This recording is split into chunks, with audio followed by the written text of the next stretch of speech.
Boa noite, meus amigos, bom dia para quem é de bom dia. Está entrando no ar mais um boletim, né? O primeiro da semana do canal Detetive Vascaínos. E um boletim quente repercutindo aí a demissão do Fábio Carille no dia de ontem e a possível contratação do Fernando Diniz para técnico do Vasco. Ele que é a bola da vez. O martelo ainda não está batido, mas se depender do presidente Pedrinho, o Diniz será o escolhido para substituir o Fábio Carille. E em meio a isso, o Vasco sai treinando e tentando, virar a chave. Também pudera. Quinta-feira tem Copa do Brasil pela frente e contra um adversário que também tá mal das pernas, viu? O lado de lá se prepara mentalmente para tentar vencer o Vasco. E o Vasco, com o técnico Felipe, vai fazer o quê para dar um up nesse time em meio a essa turbulência? Então, já sabe, se liga aqui nesse vídeo de hoje, larga o like, compartilha o conteúdo do amigo e venha se juntar a nós sendo um inscrito do canal.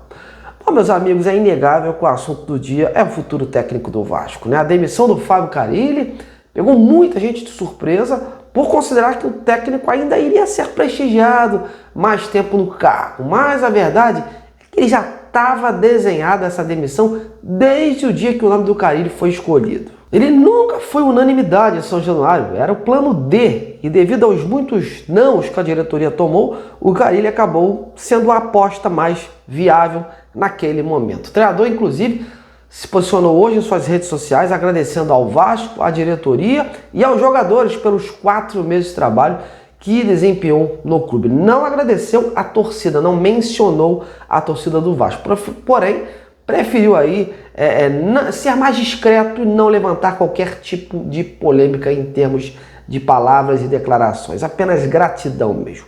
Bom, mas o Carille, meus amigos, já é página virada, já é passado. E agora quem pega essa? E o nome da vez, não há a menor dúvida, gira em torno do Fernando Diniz, que já passou por São Januário em 2021, aí sucedendo o Lisca doido. Lembra, né? Naquela ocasião, o Vasco estava pela 4ª vez disputando a Série B e se viu numa situação muito complicada após 23 rodadas. Ele chegou com o time na 10ª colocação, ensaiou uma reação, mas nos jogos finais a equipe sofreu um grande declínio, acumulou alguns vexames seguidos que impediram o acesso à elite do futebol brasileiro. Em 12 jogos foram 4 vitórias, 3 empates e 5 derrotas, com um aproveitamento aí de cerca de 41,6%. É bem verdade que era outro contexto, né? Era uma Série B, menos investimentos, né?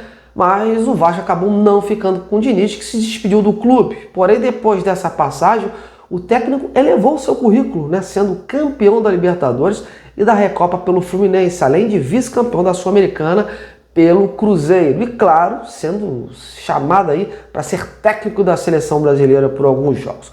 O maior entusiasta do Fernando Diniz na diretoria do Vasco é o próprio presidente Pedrinho, que considera o treinador um cara espetacular, né? Quando comentarista, sempre deixava isso bem claro, né? Ele gosta da metodologia, da forma de trabalhar do Fernando Diniz, até de dar confiança, né, aos jogadores, às vezes, muitas vezes, o jogador esquecido. Por isso, não vai medir esforço para tê-lo como um comandante desse time. É o favorito. Sim, mas o martelo ainda não está batido, isso porque não é um técnico barato. Cogita-se que no Fluminense, por exemplo, ele ganhava cerca de R$800 mil e no Cruzeiro faturava perto de 1 milhão. Enfim, o Vasco não deve cometer loucuras e por isso é uma negociação que deve ser caracterizada aí por muito diálogo, né? As conversas existem, embora quando procurado, o Fernando Diniz hoje, ele evitou de dar qualquer tipo de declaração, qualquer tipo de comentário, né? Optou aí pelo silêncio. Mas quem está à frente dele, representando, o técnico, é o empresário Giuliano Bertolucci, né? Que cuida da carreira do Diniz. E esse daí também tem um perfil de não se posicionar, de não responder aos jornalistas. A verdade, meus amigos, é que o mercado dos técnicos está muito restrito. Muito também daquela decisão do Pedrinho ontem de demitir o Carille, quando ninguém imaginava, vai também de encontro com essa limitação, porque o Pedrinho sabe que o Fernando Diniz interessa a outros clubes, como o Santos, por exemplo, e por isso precisa agir o quanto antes para que seja aí preenchida essa lacuna no Vasco.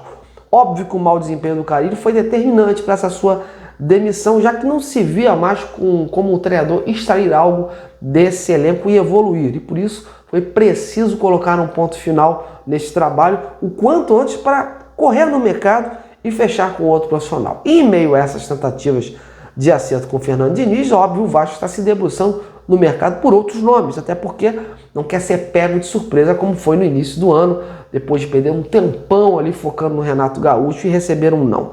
Ontem eu até tinha trazido aqui no meu vídeo de domingo à noite os nomes do Thiago Carpini, do Odair Hellmann, que estavam ali sendo cogitados, ventilados, mas como eu frisei ontem, foram apenas especulações, análises. Inclusive hoje saiu uma notícia, né, de que o Vasco teria procurado o Thiago Carpini do Vitória e que esse profissional teria preferido ficar por lá.